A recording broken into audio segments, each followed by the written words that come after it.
threat to public safety at this time.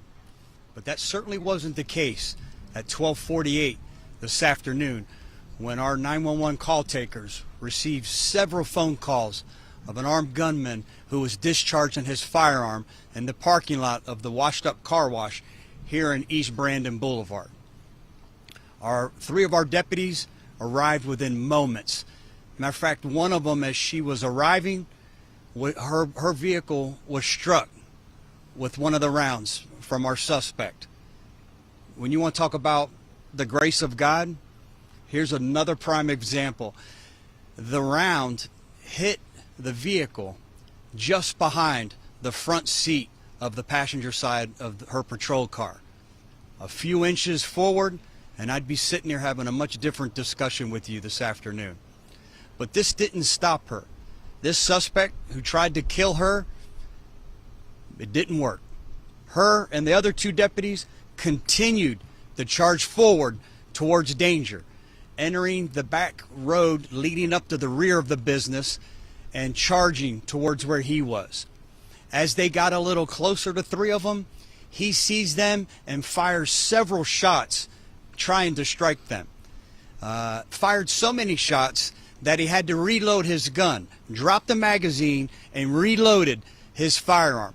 During this time, as he rearmed himself, the deputy tried by discharging his firearm to stop him, was unsuccessful, and our suspect, our bad guy, fired several more shots towards the three deputies, trying to strike them. Again, trying to kill these three deputies that were arriving on scene and trying to bring some type of resolution to this shooter.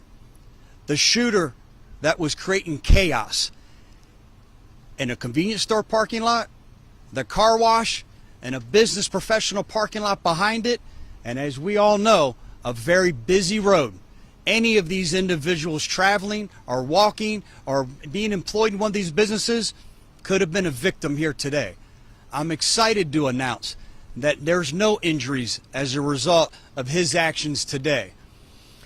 Our suspect immediately returned after he fired those last several rounds to his vehicle, picked up the phone, and called 911, making contact with our dispatcher again.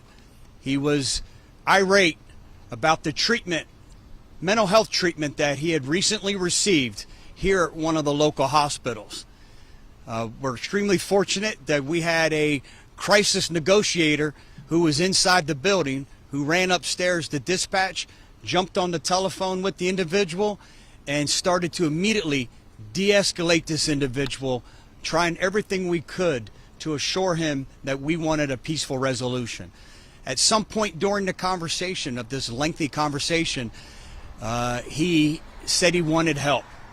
Our negotiator said, "We will get you that help that you need. You just have to exit the vehicle." He said, "I don't want to get shot." The deputy assures him, "You're not going to get shot. Get out of the vehicle without the gun, with your hands up, and you'll be taken into custody peacefully." And that's exactly how this ended here today. Everyone knows that I'm the biggest advocate when it comes to mental health treatment and getting those individuals in our community the help that you need. But that certainly, not for a fraction of a moment, justifies what this individual did here today by trying to murder three of our deputies that were doing nothing but trying to protect our community here today. I assure you this, he will now get the help that he needs. He'll get all the help that he needs, but now it will be from inside our jail. Sure. Do you know if this individual has any military background? When you say he dropped the mag, it sounds like he knew what he was doing. Not that we're aware of at that point. We know that he's from South Carolina. We don't believe he's been here long. We're trying to determine that now, but no record so far that we've uncovered, and that certainly could come up later on, of any type of military experience. But he did know enough and was proficient enough with a firearm of knowing that my gun's unloaded, let me reload, and continued shooting.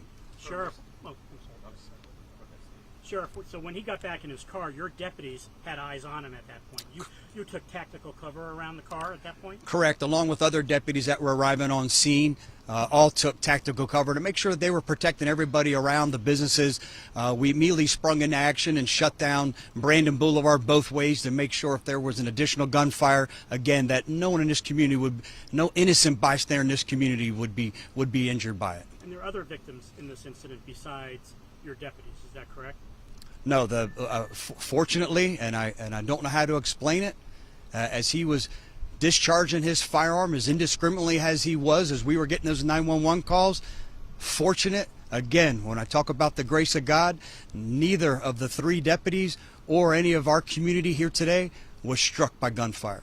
Sir, it sounds like he was having a mental health episode, but do you have any idea what initiated it today to this point?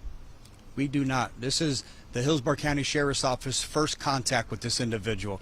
We have no idea why his mental state of mind was in some type of peril and some type of crisis. Hopefully we find that out, because I'd like to be the one in line trying to fix it. Did you make any mention of why here? Did he have any interaction with people here, or any reason for this location? No connection whatsoever to this business that we can determine at this point.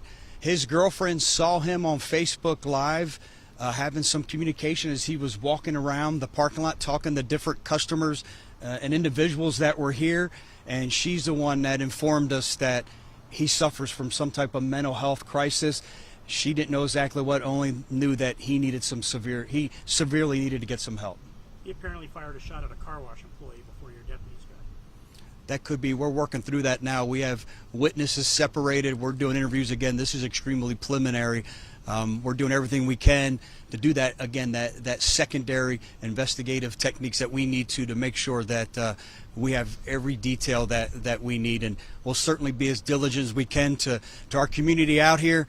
We know that Brandon Boulevard being shut down is an extreme inconvenience.